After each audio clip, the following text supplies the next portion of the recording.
Hi అండి, bread snack recipe ఎలా చేసుకోవాలో చూద్దామండి. చాలా టేస్టీగా ఉంటుంది, తినే కొద్దీ తినాలనిపిస్తుంది. ఒకసారి ట్రై చేయండి, చాలా బాగుంటుంది. దీనికోసం ఒక బౌల్లోకి సన్నగా కట్ చేసుకున్న ఒక ఆనియన్, 2 పచ్చిమిర్చి, 1 టేబుల్ స్పూన్ సాల్ట్ వేసుకొని మిక్స్ చేసుకోవాలి. ఒక గుడ్డు పగలగొట్టుకొని వేసుకొని మిక్స్ చేసుకోవాలండి. ఇందులోకి 1 టేబుల్ స్పూన్ ధనియాల పొడి, 1/2 టేబుల్ స్పూన్ కారం, 1/2 టేబుల్ స్పూన్ గరం మసాలా వేసుకొని మిక్స్ చేసుకోవాలి.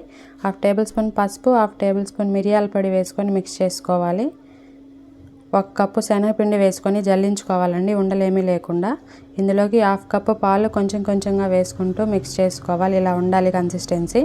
2 బ్రెడ్ స్లైసెస్ తీసుకొని మధ్యలో కట్ చేసుకొని ఈ పిండిని 2 వైపులా అప్లై చేసుకోవాలి, థిన్ లేయర్ లాగా. ఈలోపు మనకి ఆయిల్ ప్రీహీట్ చేసి పెట్టుకోవాలి. స్టవ్ మీడియం ఫ్లేమ్లో పెట్టుకొని 2 వైపులా కాల్చుకోవాలండి. మీడియం ఫ్లేమ్లోనే పెట్టుకొని 2 వైపులా బాగా కాలేంత వరకు ఈజీగా చేసుకునే బ్రెడ్ స్నాక్ రెసిపీ రెడీ.